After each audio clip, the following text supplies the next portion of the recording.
ఊసరవెల్లి అవుతుందన్నది సామెత. అది ఏఐ విషయంలో ఖచ్చితంగా సరిపోతుందని అంటున్నారు. ఆర్టిఫిషియల్ ఇంటెలిజెన్స్ అంటే నచ్చని కొందరు. అఫ్ కోర్స్, వారికి నచ్చినంత మాత్రాన 21వ శతాబ్దంలో రావాల్సిన టెక్నాలజీస్ రాకుండా అయితే ఆగిపోవు. మొదటి నుంచి కృత్రిమ మేధ గురించి మిక్స్డ్ ఒపీనియన్స్ ఉన్నాయి. దాని రాకతో వేలాది ఉద్యోగాలు ఊడిపోతాయని కొందరు, మరిన్ని కొత్త అవకాశాలు వస్తాయని మరికొందరు వాదిస్తూ వచ్చారు. 20వ శతాబ్దం అంతర్జాలం లేదా ఇంటర్నెట్ అనబడే అద్భుతమైన ఆవిష్కరణానికి నాంది పలికితే, 21వ శతాబ్దంలో దానికి పుట్టిన బిడ్డగా ఏఐని ఉదహరిస్తున్నారు. మొత్తానికి ఈ తల్లి బిడ్డలు ఇప్పుడు ప్రపంచవ్యాప్తంగా చర్చనీయాంశంగా మారుతున్నది మాత్రం వాస్తవం. ఏఐ వల్ల ఉపయోగాలున్నాయన్నది కూడా నిజం. 50 మంది ఉద్యోగులు చేసే పనిని ఒక్క ఏఐ టూల్ బేషుగ్గా చేసేస్తుందన్నదే నిజమే. అలాంటప్పుడు ఏ కంపెనీ అయినా 50 మందికి జీతాలు ఇవ్వాలని అనుకోలేదు కదా. అందుకే ప్రపంచ వ్యాప్తంగా అనేక ఐటీ దిగ్గజ కంపెనీలు తమ అనవసర ఖర్చుని తగ్గించుకునే క్రమంలో ఏఐని ప్రవేశపెడుతూ ఉద్యోగులకు పింక్ స్లిప్స్ ఇచ్చేస్తున్నాయి. పింక్ స్లిప్స్ అంటే ఉద్వాసన పలకడం తప్ప మరొకటి కాదు. ఏది ఏమైనా ఓ ప్రయోజనం కోసం ఉపయోగపడితే పర్వాలేదు. కానీ ఏఐకి మరో రూపం కూడా ఇప్పుడు రాబోతోంది. దాని గురించే ఇక్కడ తొండ ముదిరి ఊసరవెల్లి అవుతుందనే సామెత వాడటం జరిగింది. అదేంటంటే, ఇప్పటి వరకు వచ్చిన చాట్ జీపీటీ, గ్రోక్స్, డిపిసిక్స్, గూగుల్ జెమినాయ్ ఇలా మరెన్నో టూల్స్ కేవలం సమాచారం విశదీకరించడానికి, సాంకేతిక సమస్యల పరిష్కారం కోసం ఉపయోగించడం జరిగింది. ఈ టూల్స్ తమ పరిధిలోనే తనను కనిపెట్టిన యజమానికి విశ్వసనీయంగా పనిచేసేలా కోడింగ్ చేయడం జరిగింది. ఆ ప్రోగ్రామ్ మేరకే అవి పనిచేస్తూ వచ్చాయి. కానీ రాబోయే మరో 5 ఏళ్లలో ఈ చాట్ జీపీటీలు సొంతంగా ఆలోచించే స్థాయికి చేరుకోనున్నాయని సాక్షాత్తు ప్రముఖ సర్చ్ ఇంజిన్ దిగ్గజం గూగుల్ నుంచి వచ్చిన సమాచారం. కేవలం మానవునికి మాత్రమే సాధ్యమయ్యే అపార మేధస్సుని త్వరలోనే కృత్రిమ మేధ సాధించనుందని గూగుల్ సంస్థ సంచలన విషయం బయటపెట్టింది. సృజనాత్మకత, మానవీయత, ఉద్వేగాలు మనిషికి మాత్రమే సొంతమని, మరమనుషుల్లాంటి కృత్రిమ మేధకు ఇవి సాధ్యం కాదని ఇన్నాళ్లు శాస్త్రవేత్తలు చెప్తూ వచ్చారు. కానీ ఆ అభిప్రాయాలు త్వరలో పటాపంచలు కాబోతున్నాయి. గూగుల్ అనుబంధ డీప్ మైండ్ సంస్థ సహ వ్యవస్థాపకుడు షేన్ లెగ్ ఈ విషయం తేటతెల్లం చేశారు.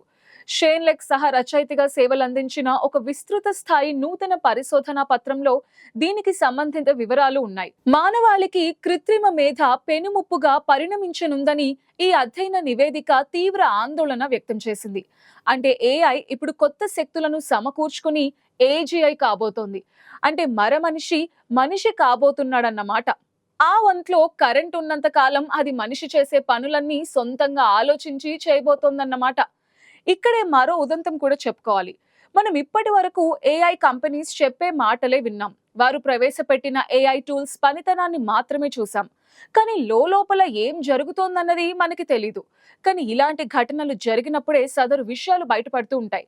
మీకు తెలుసా, మొన్న అమెరికాలో మైక్రోసాఫ్ట్ 50వ వార్షికోత్సవం సందర్భంగా వాషింగ్టన్లోని సంస్థ ప్రధాన కార్యాలయంలో శుక్రవారం నిర్వహించిన వేడుకల్లో ఈ ఘటన చోటు చేసుకుంది. సులేమాన్ మైక్రోసాఫ్ట్ ఏఐ విభాగానికి అధిపతిగా ఉన్నారు. ఆ సంస్థ తీసుకొచ్చిన ఏఐ బ్రాండ్ కో పైలట్ కు మరిన్ని మెరుగులద్ది కొత్తగా రూపొందించిన assistant co pilot product updates గురించి ఆయన ప్రెజెంటేషన్ ఇస్తున్నారు. ఈ కార్యక్రమానికి బిల్ గేట్స్, సంస్థ మాజీ సీఈఓ స్టీవ్ బామర్, ప్రస్తుత సీఈఓ సత్య నాదెళ్ల కూడా హాజరయ్యారు. 2014 తర్వాత వీరు ముగ్గురు పాల్గొనటం ఇదే ఫస్ట్ టైం. సరిగ్గా ఆ టైంలోనే మైక్రోసాఫ్ట్ ఉద్యోగి ఇబ్తిహాల్ అబౌసద్ లేచి నిలబడి మైక్రోసాఫ్ట్ తీరుని నిలదీశారు. నిజానికి అదో ప్రపంచవ్యాప్తంగా అందరినీ కదిలించేదిగా మారిపోయింది. ఎవరికి తెలియని ఓ దారుణమైన విషయాన్ని బయటపెట్టింది.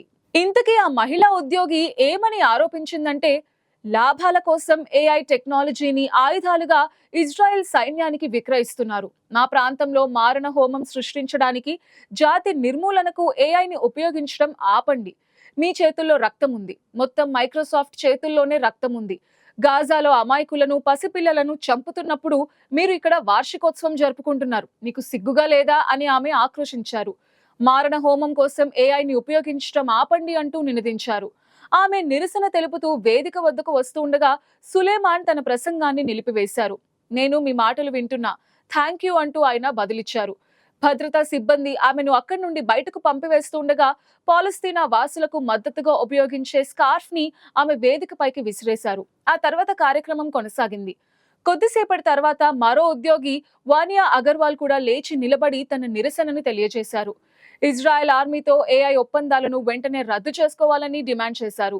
ఈ పరిణామం అనంతరం ఆ ఇద్దరు ఉద్యోగులైన ఇబ్తిహాల్ అగర్వాల్, మైక్రోసాఫ్ట్ లాగిన్స్ ను ఆ సంస్థ నిలిపివేసింది. దీంతో వారిద్దరిని తొలగించినట్లుగా పరోక్షంగా తెలిపింది. ఇజ్రాయెల్ ఆర్మీకి ఏఐ టెక్నాలజీ విక్రయానికి సంబంధించి ఒప్పందాలపై చర్చించేందుకు ఈ ఏడాది ఫిబ్రవరిలో సంస్థ సీఈఓ సత్య నాదెళ్ల సమావేశం నిర్వహించగా 5గురు ఉద్యోగులు ఆ సమావేశాన్ని బహిష్కరించి నిరసన తెలిపారు. అది అంతర్గత సమావేశం కాగా శుక్రవారం నిర్వహించిన కార్యక్రమం బహిరంగ వేడుక కావడం విశేషం. పైగా ఈ కార్యక్రమాన్ని ప్రత్యక్ష ప్రసారం చేస్తూ ఉండటంతో మైక్రోసాఫ్ట్ భాగోతం ప్రపంచమంతా తిలకించింది. గాజాలోను, లిబియాలోను అమానీయ దాడులు చేస్తూ మారణకాండ సాగిస్తున్న ఇజ్రాయెల్ సైన్యం లక్షిత బాంబు దాడులు చేయడానికి కో పైలట్, ఓపెన్ ఏఐ వంటి ఆర్టిఫిషియల్ ఇంటెలిజెన్స్ ని ఉపయోగిస్తోందని అసోసియేట్ ప్రెస్ నిర్వహించిన పరిశోధనలో వెల్లడైంది. ఇక మనం మొదట చెప్పుకున్న గూగుల్ విషయం గురించి చూస్తే, కృత్రిమ మేధ మానవ స్థాయి మేధస్సును సాధించడాన్ని ఆర్టిఫిషియల్ జనరల్ ఇంటెలిజెన్స్ లేదా షార్ట్ గా ఏజీఐ అని అంటారు. ఇది 2030 ఏడాది కల్లా సాకారం అవుతుందని పరిశోధన పత్రం అంచనా వేసింది. అసాధారణ ప్రజ్ఞాపాఠవాలున్న ఏజీఐ సృష్టించే పెను మార్పులకు మానవాళి వినాశనం చెందే ప్రమాదం ఉందని అభిప్రాయపడింది. ఏజీఐ ఎంతటి తీవ్రమైన హాని కలిగిస్తుందనే విషయం కంటే ఆ హాని తాలూకా దుష్పరిణామాలను సమాజం ఏ మేరకు తట్టుకోగలదు, ఎంత మేరకు కోలుకుని మనుగడ సాగించగలవనేవే ఇక్కడ ప్రధానం అని పరిశోధనా పత్రంలో అధ్యయనకర్తలు వ్యాఖ్యానించారు. అయితే మానవాళికి ఏజీఐ ఏ రకమైన హాని తలపెడుతుంది, వాటి తీవ్రత ఎంత ఉండొచ్చనే వివరాలను మాత్రం విశదీకరించలేదు.